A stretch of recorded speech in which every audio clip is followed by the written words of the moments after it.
I'll be going over to this platform that we built especially for Florida. So it's similar to our Rebuild Puerto Rico platform we did for Puerto Rico immediately following Hurricane Maria. So we're kind of replicating this for Florida, and we hope to do so for other states that received a lot of displaced evacuees from Puerto Rico, such as Massachusetts, Connecticut, but this is sort of our model that we'll show you today.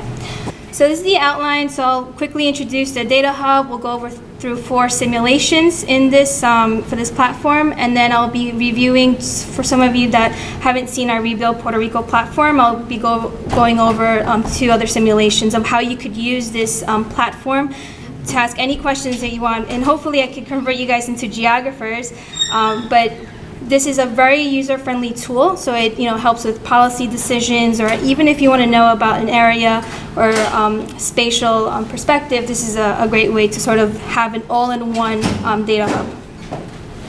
So where did Centro come in when Hurricane Maria? So I work for the data center, and basically what we did immediately following Hurricane Maria was we harvest all different types of data from the US Census Bureau. So this is data that's easily accessible. We also contacted FEMA as well to see if they have any data related to damages, the number of evacuees that had left Puerto Rico, right, and where did they relocate to. We also got in contact with Florida's Department of Education immediately following Hurricane Maria to see where did the students relocate to in terms of which school districts did they go, right? And for very obvious reasons, Central Florida was that major destination for Puerto Rican evacuees as well.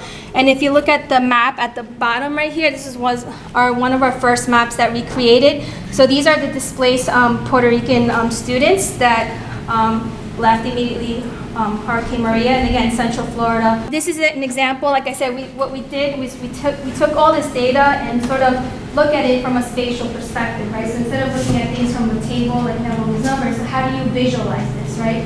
So again, this is data from FEMA, which we asked the number of folks that would change their mailing address from Puerto Rico to stateside. And again, a lot of folks thought, oh, Florida and New York will be those major destinations, but this shows that there was a dispersion, right? You see California, the Midwest, the South, right? But again, Florida and New York, some states in the Northeast receive a lot of Puerto Rican evacuees. So again, this just shows you the dispersion, the spread that Puerto Ricans were going to other states beyond Florida and New York. What's the purpose and goal of this? It's to engage not only like the policymakers, but also the community as well. It's also to network, and not only do we have data from Census, FEMA, Department of Education, but it's also for folks who want to collect data on their own, so more like crowdsourcing. So all of this data, you could visualize it all in an interactive map, right? So again, it's to sort of have, it's for policy decision makers, for researchers to gather critical data information, but most importantly is to collaborate with on-the-ground nonprofits and individuals, because again, you can have all the nonprofits you have, but the thing is, how do they communicate with each other so they're not duplicating a lot of these efforts? Okay. So the current available GI, so that's the link to our web map. Current layers that we have is housing, health, education, population, and economic data. We're still adding more layers to this.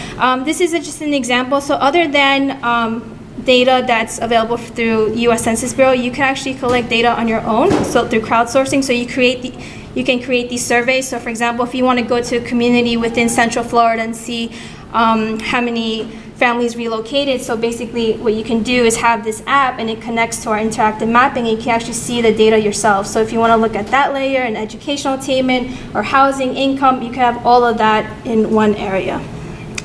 The GIS is used to create and monitor, many of you heard this, the Sustainable Development Goals. So basically we could track and monitor any type of progress over time. So what are the impacts with Central Florida? So with this online tool, we could see the socioeconomic conditions pre and post Maria. Again, Puerto Ricans in Florida is not something new, right? There was always a community here, but the growth of it post-Hurricane Maria, that was the major impact where it was like, whoa, you know, where did they go? Why did they relocate to those areas? So with this, we'll look at simulations of growth and declines of Puerto Ricans in Florida. We also want to look at the major institutions, such as the nonprofits, the business sector, religious communities, university. What were the housing needs? Was it met? Was it unmet when post-hurricane evacuees came here? Cost of living, employment. What are the resources that we have, you know, spatially? So this is over here, just a screenshot, and we'll go over through the interactive tool online. So if you look at here, the red box, this is the layers that's currently available. So we have home, low income, grantee area. So we combine HUD's data, census data, and then over here you could actually, once you create your map, you could save it, export it, print it. And over here, the map that you see right now are the Puerto Rican evacuees post-Hurricane Maria 1 year after. And if you click on any of the circles, this will pop up. It'll give you the number of evacuees that you located in. I believe this is Osceola County.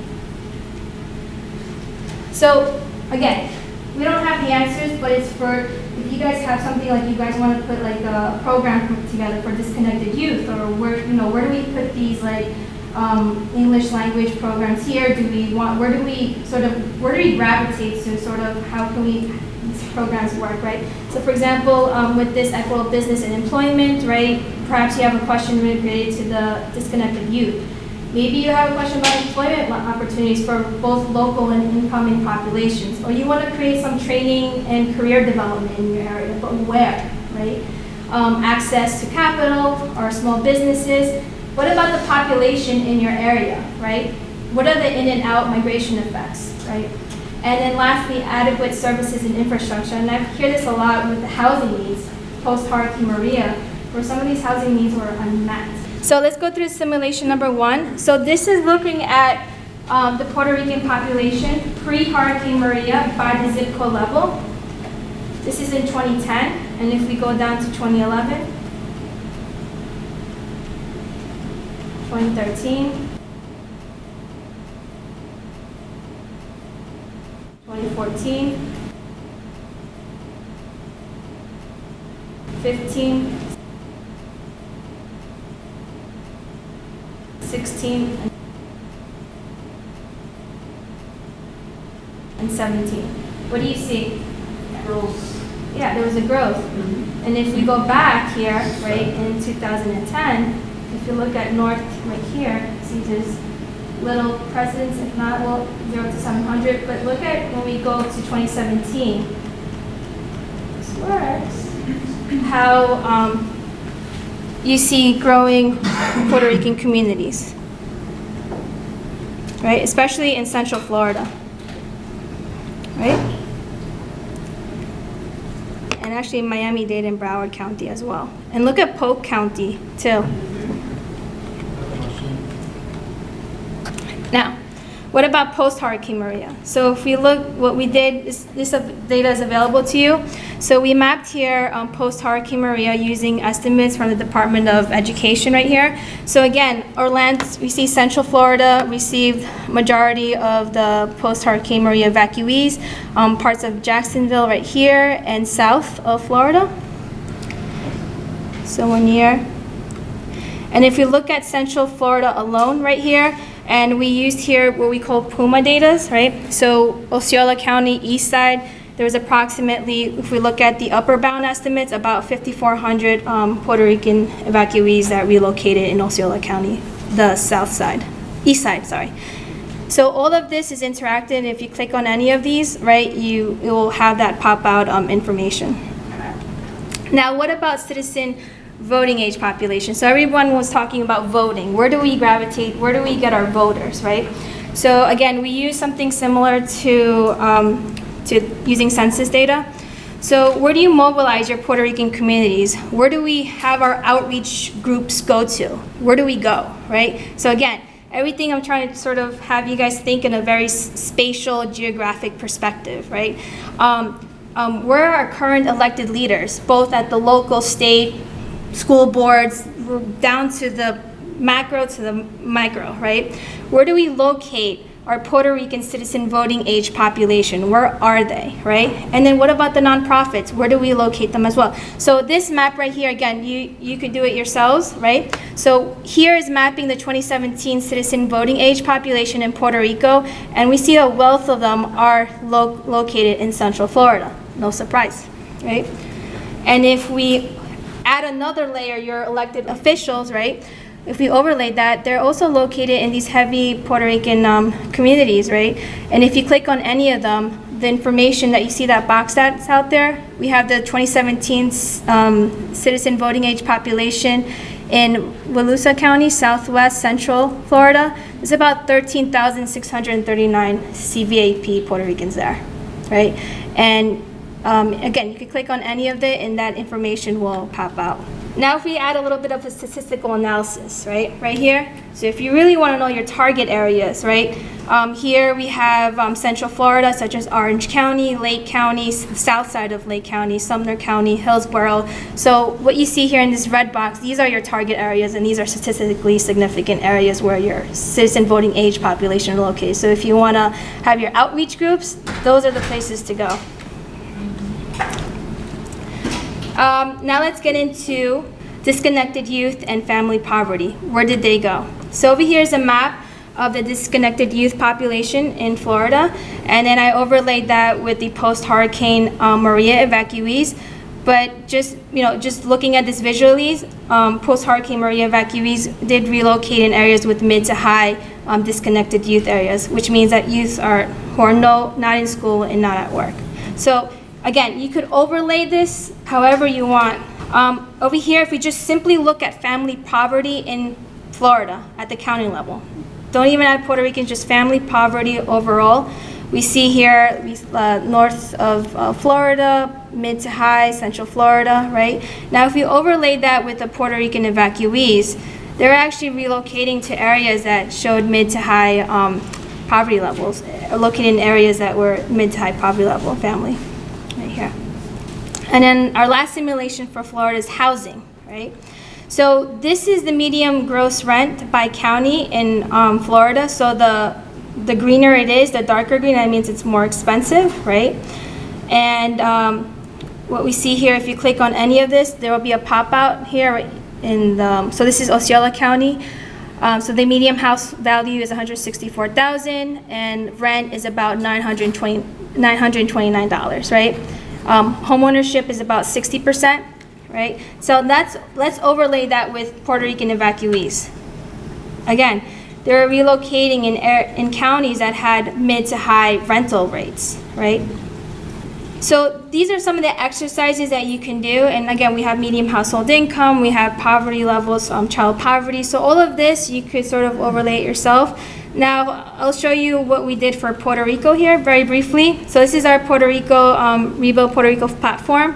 We do have a lot more layers. We have population, infrastructure, emergency, and response right here. These are the current layers that we have currently, again, using FEMA, American Community Survey, and then we have pending layers which, for example, energy infrastructure, FEMA assistance programs. And then there are layers that we are recreating ourselves using artificial intelligence as well, so that takes a little bit more time.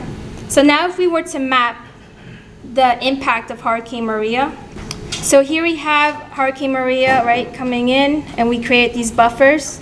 So we're not looking at damages right now. This is just a simple anatomy of Hurricane Maria going through the island. Now if we add the homes that were damaged due to flooding, you see a lot of these homes located near rivers, right? And this is all data provided by FEMA. And if we add houses that were damaged by foundation or roof, we overlaid that as well. This is a map showing the so homes that are completely damaged, they're non-repairable. And this is our second simulation. So a lot of you guys know that 265 public schools were closed for the 2018 and 2019 academic year.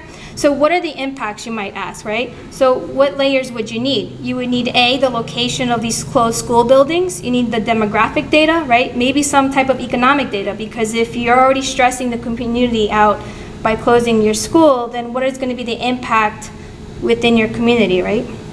another question you might ask, like, can we recycle these buildings? So if you look at here, again, this is all that you can recreate yourselves.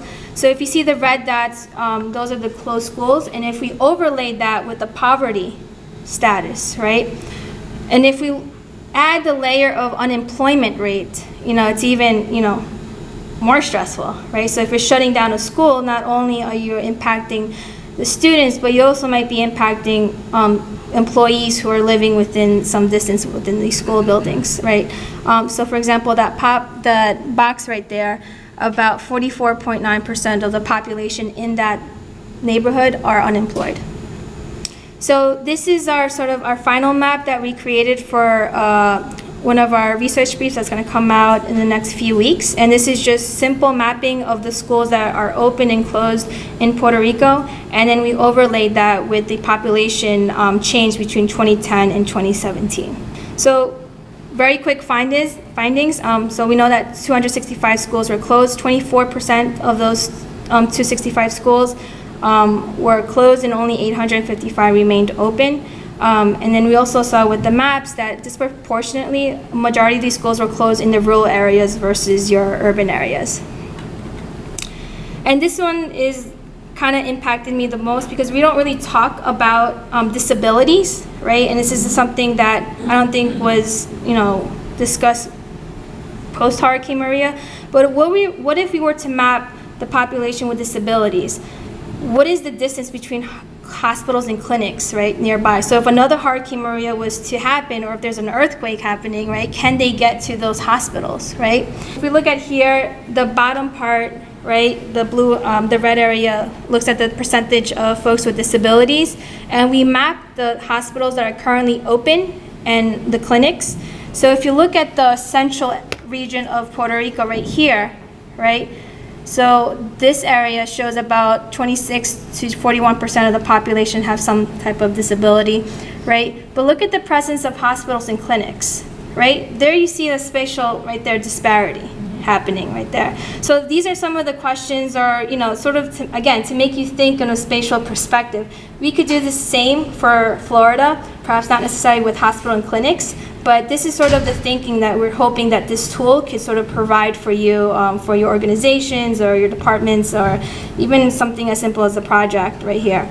But this is, to me, this is very impactful right here. So this is Centro's data hub. So if you go to our website, you will find our data sheets, our research briefs, all of our data that is located here.